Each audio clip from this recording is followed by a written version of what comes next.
दोस्तों कल जो शिक्षा विभाग की तरफ से पत्र जारी किया गया है जिसमें ये क्लियर किया गया है कि कौन कौन से सब्जेक्ट वाले अभ्यर्थी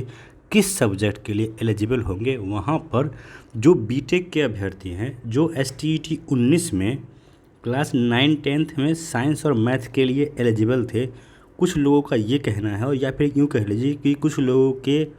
द्वारा इस तरह का भ्रम फैलाया जा रहा है कि जो बीटेक वाले अभ्यर्थी हैं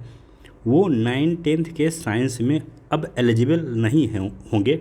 इस पत्र के हिसाब से। तो दोस्तों मैं आपको बता दूं ऐसा नहीं है। इस पत्र में भी जो बातें कही गई है उसको ज़रा आप लोग ध्यान से देखेंगे और समझेंगे, और अगर आप एक बीटेक के अभ्यर्थी हैं तो आप इस बात को ज़रूर समझ सकते हैं कि अभी भी आप लोग इस पत्र के हिसाब से भी मैथ साइंस पेपर 1 में 9-10 के शिक्षक बनने के लिए एलिजिबल हैं अगर आपने बीटेक प्लस बीएड किया है तो आइए मैं आपको दिखाता हूं कि जो इसमें बातें कही गई है लोग उसको समझ नहीं रहे हैं, उसका मतलब कुछ और निकाल रहे हैं और अपने तरफ से ये बातें आप लोग के बीच में रख रहे हैं कि बीटेक को पेपर 1 मैथ साइंस से बाहर कर दिया गया है, जो कि पूरी तरह से गलत है। तो आइए मैं आपको दिखाता हूँ कि आखिर 9-10 में मैथ और साइंस के लिए क्या बातें कही गई है, आप लोग भी इन बातों को समझ पाएंगे। देखिए ये जो पॉइंट नंबर 2.3 है इसमें जो यहाँ पे बताया गया है कि कक्षा 9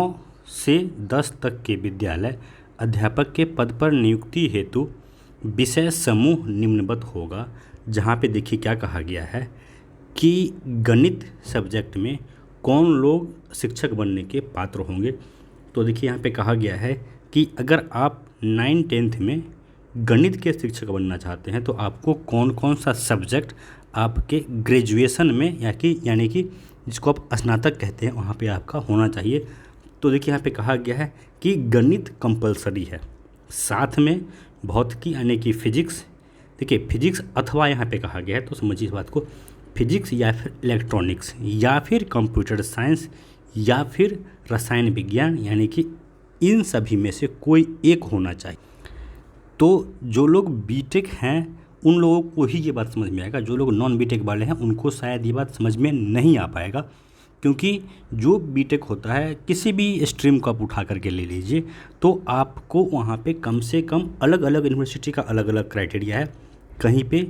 3 पेपर मैथ का होता है और कहीं पे 4 पेपर मैथ का होता है। जैसे कि अगर किसी ने कंप्यूटर साइंस में बीटेक किया है तो वहाँ पे जो बीटेक का सिलेबस होता है लगभग सभी यूनिवर्सिटी में M1, M2, M3, M4 करके आप लोगों को 8 सेमेस्टर के 4 सेमेस्टर में कम से कम 4 पेपर मैथ का पढ़ना ही पड़ता है। उसके बाद किसी का फर्स्ट ईयर में तो किसी का सेकेंड ईयर में या फिर किसी का फर्स्ट सेमेस्टर में तो किन्हीं का सेकेंड सेमेस्टर में फिजिक्स भी पढ़ना ही पड़ता है। इसके अलावे कंप्यूटर का भी एक पेपर फर्स्ट ईयर में हर किसी को पढ़ना पड़ता है, और इलेक्ट्रॉनिक्स भी मैं आपको बता दूं बीटेक में हर किसी को कम से कम एक पेपर रहता ही रहता है। इतना ही नहीं, जो केमिस्ट्री है, रसायन विज्ञान है, ये भी एक पेपर बीटेक में किसी भी स्ट्रीम से आपको हर किसी को पढ़ना ही पड़ता है। तो अब ज़रा आप लोग सोच के देखिए कि ये कहा जा रहा है कि आपके पास स्नातक का डिग्री होना चाहिए। तो दोस्तों जो बीटेक होता है या बीई होता है वो अपने आप में एक ग्रेजुएशन का डिग्री है। इसको इस बात से समझिए कि किसी भी चीज़ का वैकेंसी आता है, वो स्टेट लेवल का हो या फिर सेंट्रल लेवल का हो, वहाँ पे अगर ये दिया हुआ है एलिजिबिलिटी में यानी कि एजुकेशन क्वालिफिकेशन में अगर स्नातक मांग रहा है और सब्जेक्ट स्पेसिफाई नहीं किया गया है, वहाँ पे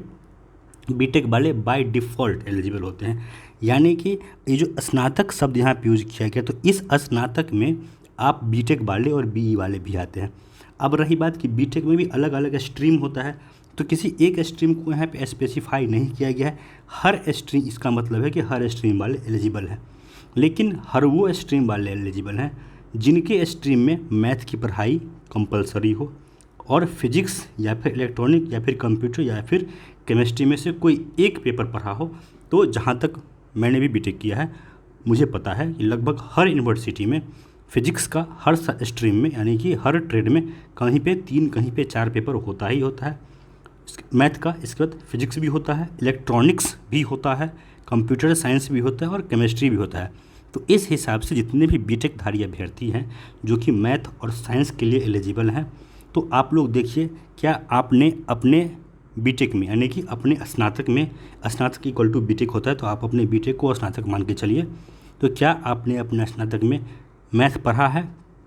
फिजिक्स, इलेक्ट्रॉनिक्स, कंप्यूटर और केमिस्ट्री में से कोई एक पेपर अगर पढ़ा है तो यहाँ पे आपके लिए ये कहा गया है कि आप गणित के लिए एलिजिबल हैं। बाकी आप खुद समझदार है, इतना रीजनिंग तो आप लोग खुद लगा ही सकते हैं। इसके बाद देखिए, जो विज्ञान सब्जेक्ट है इसके लिए कहा गया है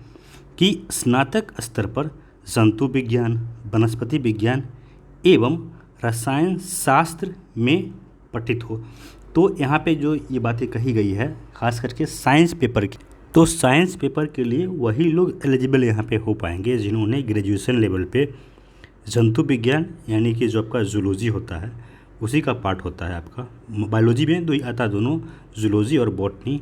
एवं रसायन शास्त्र, यानी कि यहाँ पे जो आपका है साइंस में फिजिक्स का नहीं दिया गया है, चर्चा नहीं किया गया है, लेकिन यहाँ पे फिजिक्स भी होना चाहिए क्योंकि जिस भी अभ्यर्थी ने फिजिक्स से ऑनर्स किया है वो भी साइंस के टीचर बनने के लिए एलिजिबल हैं और उस आधार पे बीटेक वाले यहाँ भी एलिजिबल होंगे। इस त्रुटि को ज़रूर ये जो जारी किया गया है शिक्षा विभाग की तरफ से, इसको दूर करना चाहिए या फिर किया भी जाएगा। लेकिन जो गणित सब्जेक्ट है यहाँ पे आप लोग को अब कहीं से कोई कन्फ्यूजन नहीं होना चाहिए कि अगर आपने बीटेक किया है तो आप गणित के लिए एलिजिबल नहीं है। हाँ, विज्ञान के लिए जो क्लियरिफिकेशन है वो विभाग को अभी यहाँ पे करना पड़ेगा, क्योंकि देखिए विज्ञान में सिर्फ बीटेक का ही नहीं है, अदर सब्जेक्ट से भी जिन्होंने ग्रेजुएशन किया है साइंस पेपर से, क्योंकि साइंस में सिर्फ बायोलॉजी और केमिस्ट्री ही नहीं आता है, फिजिक्स भी आता है, इसके अलावा भी और बहुत सारा सब्जेक्ट है जो साइंस में आता है। तो दोस्तों, अगर आप भी बीटेक वाले हैं या बीई वाले हैं और आपको भी अगर ये कन्फ्यूजन था कि मैं मैथ के लिए एलिजिबल हूँ या नहीं हूँ, कृपया कमेंट करके ज़रूर बताइएगा कि अब आपको क्या लगता है कि आप जो पेपर 1 मैथमेटिक्स है अपने आप को एलिजिबल मानते हैं या नहीं मानते। मेरे हिसाब से आप एलिजिबल हैं। धन्यवाद।